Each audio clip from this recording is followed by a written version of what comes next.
Hey everyone. Welcome to COSTA'S Books.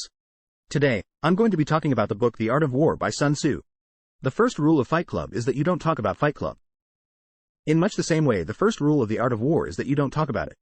Sun Tzu advises, let your plans be dark and impenetrable as night, and when you move, fall like a thunderbolt. The book juxtaposes two conflicting ideals, art and war. On the one hand, you have creation, and on the other, you have destruction. However, Sun Tzu argues throughout his treatise that warfare is most successful when you achieve victory without any fighting. Throughout, he provides subtle and nuanced strategies to gain the upper hand, sometimes without your opponent even knowing about it. This takes us back to making our plans dark and impenetrable. Sun Tzu is attributed with writing this ancient treatise in about the 5th century BC. It's become a military, strategic and tactical classic, and has had a considerable influence on thinking in both the East and the West. At the very least, a superficial reading of The Art of War will give one a vast insight into the Chinese military and intelligence operations.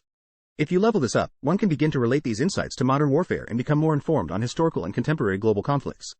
However, at its best, The Art of War is a metaphor for every situation that you encounter that contains any element of conflict. This summary will briefly take you through the core ideas from the 13 chapters, and reveal that the art of war isn't about aggression, but about being a master of knowledge. Knowledge is power. The decision to go to war should never be taken lightly, because it comes at a substantial social and economic cost. Fighting and conflict are costly and time-consuming, and the advice is only to proceed if it's absolutely essential.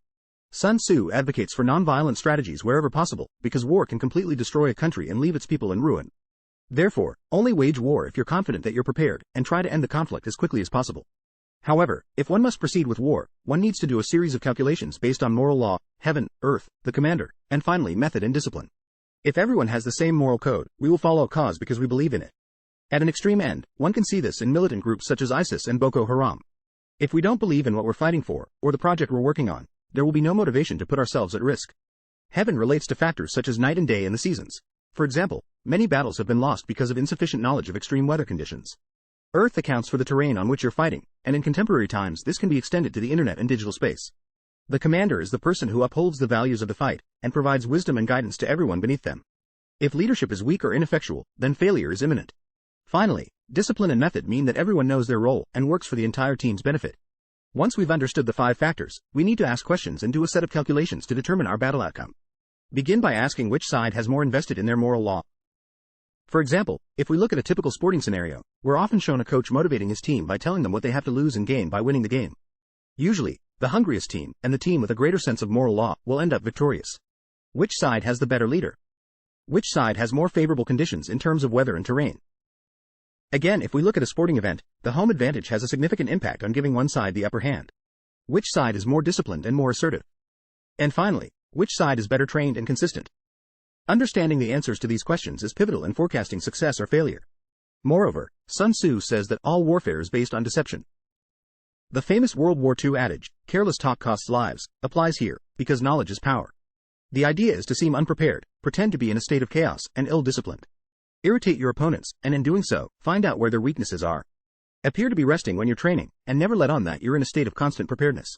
If you think back to arguments you've lost, deals you've not quite nailed down, interviews you've floundered in, or even games you've lost, how often has this been because you've been ill-prepared? Knowing yourself, knowing your opponent, and honestly and critically evaluating yourself and others is the first step to winning. Know your enemy. One of the most iconic messages from the book is to know your enemy. Sun Tzu explains, if you know the enemy and know yourself, you need not fear the result of 100 battles. If you know yourself but not the enemy, for every victory gained you will also suffer a defeat. If you know neither the enemy nor yourself, you will succumb in every battle. Take for example the story of Mark Zuckerberg, Evan Spiegel, and Bobby Murphy. Mark Zuckerberg flew to LA to offer Spiegel and Murphy $3 billion to purchase Snapchat.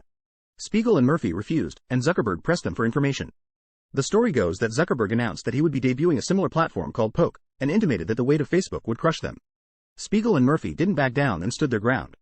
Once Zuckerberg left, Spiegel purchased a copy of The Art of War for everyone in his office. Snapchat remains a billion-dollar company that appears to have embraced knowing one's enemy and always being prepared. Knowing your enemy is also about how to defeat them without destroying the thing that you're fighting over. Frequently winning comes at a high cost, and it's better to recapture than to destroy. So choose your battles wisely.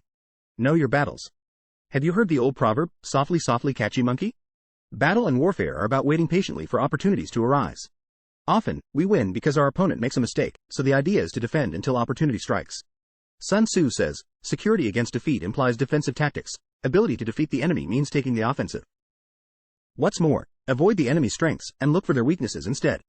The problem with these strategies is that they take a tremendous amount of energy and patience. Furthermore, mounting an attack takes a vast amount of strength, discipline, and energy. The lesson here is that winning results from making the least number of mistakes and capitalizing on our opponent's errors. Ultimately, it all comes down to building momentum and developing creative strategies. Combining a range of strategies is paramount to victory, and here a good leader will be able to tailor ideas to specific scenarios. One also needs to be aware of who has the upper hand at any given moment. For example, those waiting for the enemy, who are perhaps on home turf, are prepared and better positioned than those arriving at the battle site. That's not to say that you can't win if you're not immediately in control of the battle site, but rather that you need to be able to maneuver, adapt, and strategize. Know your faults. Knowing your faults and weaknesses will allow you to vary and modify your tactics. One of the critical pieces of wisdom here is that the general who thoroughly understands the advantages that accompany variation of tactics knows how to handle his troops. Being prepared for war means being in a permanent state of readiness and always having a series of plans to preempt an attack. How often have you seen people lose things because of complacency? And how often have you seen victory snatched from the jaws of defeat? Knowing your weaknesses and being prepared for disaster means that you'll always have a way to face catastrophes.